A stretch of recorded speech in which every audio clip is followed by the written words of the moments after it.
Magandang umaga po at magandang hapon sa lahat at magandang gabi sa ibang mga gabi dyan. Ah, Ako po ay natutulog na sana at ayoko na sanang paandarin pa yung aking YouTube channel. Pero sa nakikita ko sa nagiging problema natin sa ating bansa, parang gusto kong baguhin ng description ng aking pag-vlog according to the politics. Parang hindi maganda yung nangyayari kasi matagal tayong nanahimik panahon ng pag-umpisa pa lamang ng mga dilawan. Noon sa panahon na pumasok ang Duterte ay naging maganda at maayos ang ating bansa.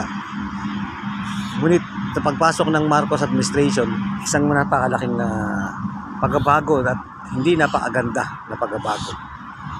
Bagkus ito ay hindi isang mahusay na pamalakad, hindi ito isang kaya-aya para sa ating sambayan ng Pilipino. Bakit nga ba nangyayari ito? Dahil isang malaking sabuatan ang nangyayari sa pagitan ng kaliwa at ng administrasyon ngayon. Dahil lamang sa isang nakatakot na politika sa pamumuno ng Duterte. Alam naman natin na ang pamilya Duterte ay hindi simple sa mata ng tao. Kung ikukumpara natin ito, pwede silang maging imahe ng ating bansa dahil sa kanilang mga ginagawa mula sa kanilang bayan hanggang sa bansa, mula sa kanilang mga kababayan kung sa Davao at pinaabot na ni Digong sa buong bansa. Ang kanyang mga nagawa ay hindi basta-basta.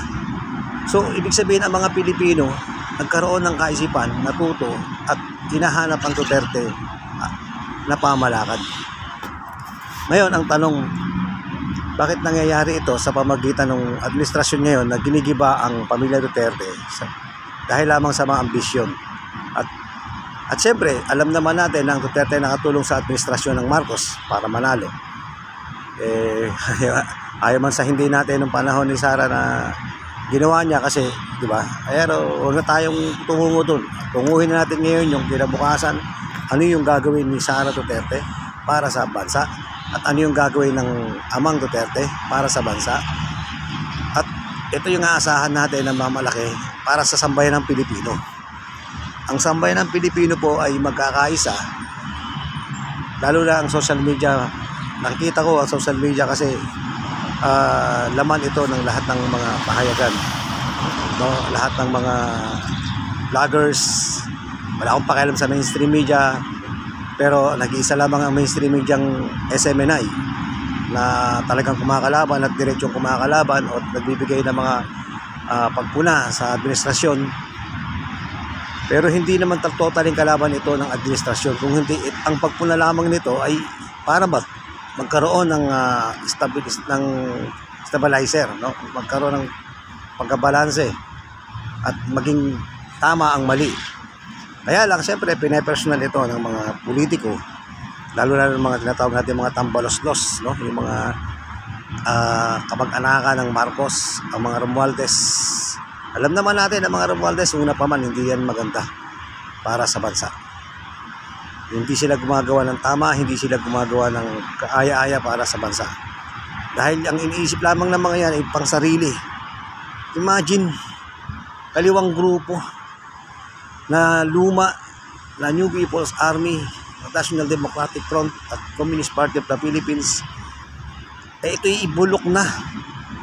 Kaya nga iniwan na ito ng mga kadre na sumuko dahil alam nilang bulok na ito. So makatwid, hindi na dapat ito pinapaniwalaan. Ngayon, alam ko, sa tingin natin malakas ito, kunwari, pero wala na itong laman. Ayon sa ating mga military, no? Sinasabi, panahon ni Digong, halos maubos na ito at sa kasalukuyan. Kaya nga, wala na silang lakas. Ang lakas na lamang nila yung magiging magaling na propaganda, yung pagiging mahusay na mamamahayag ng kalituhan, mamahayag ng maling kaisipan sa mga tao para maiba ang direksyon ng pag-iisip ng mga tao Dahil ang gusto nilang mangyari, sirain ang Duterte dahil ang Duterte lamang ang gumiba sa kaisipan ng mga makakaliwa at sa kakayahan ng mga makakaliwa na kung saan alam naman natin na walang ibang gumawa nito sa mga administrasyon. Dahil kilala naman natin ang lahat ng mga politiko halos sumusuporta sa kaliwa. Halos. Maging ang congressman, number 1 yan. Bakit? Dahil ang congressman ang hawak nila distrito. Kung party list ang hawak nila, yung mga groups, no? Yung sinasabi natin mga marginalized. Pero ano ba ang silbi ng mga yan? Para sa akin, tama na ang mayor, tama na ang gobernador. Tanggalin ang kongreso. Bakit? Dahil ang kongreso ay pinumugaran ngayon ng mga Communist Party of the Philippines. Kitang-kita naman eh. At maraming pong salamat at ito lang po yung pwede kong ibahagi, pero sa susunod pag-aralan ko yung mga ano man yung mga pwedeng ito po yung aking pahayag lamang at opinion at maraming pong salamat. Magandang gabi at magandang umaga at magandang hapon sa inyong lahat.